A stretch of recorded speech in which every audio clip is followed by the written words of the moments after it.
دنیاوی محبت جس کو عشق مجازی سے بھی تعبیر کر لیتے ہیں، وہ حقیقت میں محبت نہیں ہے، وہ ہوس ہے۔ وہ محبت نہیں بلکہ ہوس ہے۔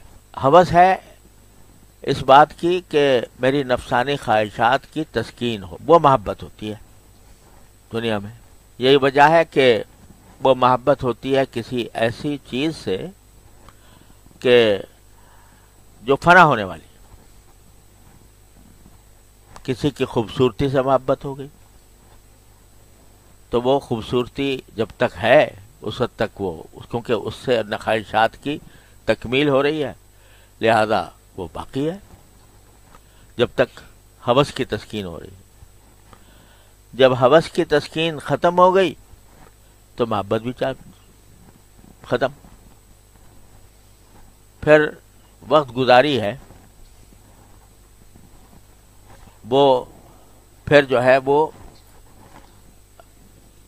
جو محبت کا جوش و خروش تھا وہ ٹھنڈا پڑ جاتا۔ تو اسی کو اقبال نے کہا ہے کہ وہ عشق جس کی آگ بجھا دے اجل کی پھونک، وہ عشق جس کی آگ بجھا دے اجل کی پھونک، اس میں مزہ نہیں تپش انتظار کا۔ تو وہ جو محبت ہے وہ ہوس ہے، اس کو ہم نے نام محبت کے دے رکھا ہے، لیکن ہے ہوس۔ اسی کا نتیجہ یہ ہے اس ہوس کا کہ جو ہمیں محبوب ہے اگر وہ کسی اور کو بھی محبوب ہو جائے تو کیا ہوگا؟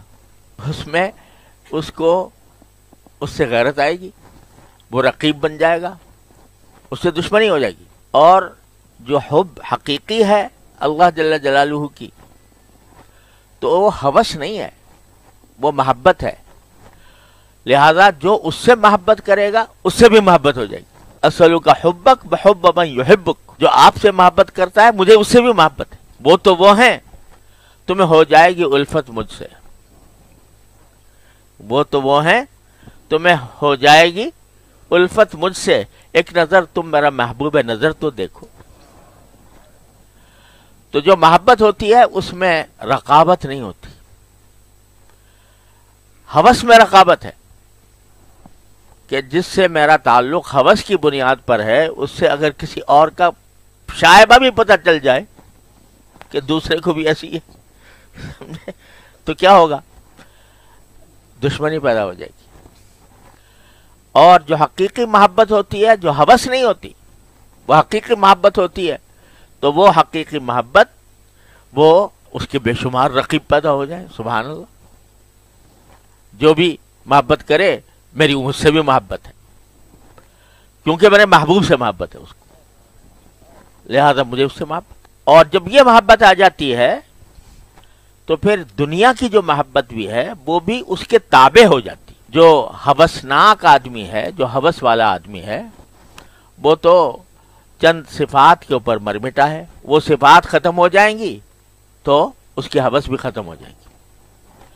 لیکن جو محبت اللہ کے لیے ہوتی ہے، اللہ تبارک و تعالیٰ کے لیے جو محبت ہوتی ہے وہ نہیں مٹتی، دنیاوی محبت بھی نہیں مٹتی، اور وہ ایسی ہو جاتی ہے کہ چاہے وہ صفات ختم ہو جائیں، وہ جمال ختم ہو جائے، وہ کمال ختم ہو جائے، لیکن چونکہ وہ اللہ کے لیے ہے اور اللہ کی محبت ختم نہیں ہوتی، لہذا اس کی وجہ سے اس کی محبت بھی باقی رہتی، اور اس کے نتیجے میں جو محبت ہوتی ہے وہ چونکہ اللہ کے لیے ہے، لہذا میرے ابلاغ کا حکم ہے کہ اس سے محبت رکھو، لہذا محبت رکھوں گا۔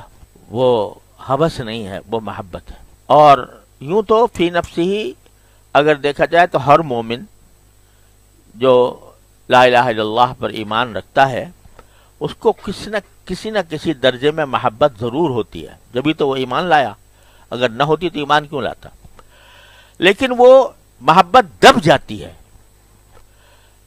ہے غفلتوں میں، خواہشات نفس میں، دنیا کی حاجات میں، اس میں دب کے وہ مغلوب ہو جاتی ہے۔ اور جو اللہ کے نیک بندے ہوتے ہیں وہ ان سب حاجتوں کے اوپر غالب رکھتے ہیں محبت کو، لہذا ان کے ہر انداز و ادا میں، ہر نقل و حرکت میں وہ محبت جھلکتی نظر آتی ہے. تو ان کے پاس جب ہم بیٹھیں گے، ان کی صحبت اختیار کریں گے، ان سے محبت رکھیں گے، تو اللہ تبارک و تعالی وہ جو ان کے اوپر محبت چھائی ہوئی ہے اس کا کچھ حصہ ہمیں بھی منتقل فرما دیں گے. اسی لیے صحبت کو جو ہے دین میں بہت اہم مقام حاصل ہے کہ ایسے لوگوں کی صحبت جو اللہ تعالیٰ سے محبت رکھتے ہوں، ان کی محبت کے نتیجے میں، ان کے صحبت کے نتیجے میں ان کی محبت کا جو عکس ہے وہ ہمارے اندر منتقل ہوگا، رفتہ رفتہ منتقل ہوگا.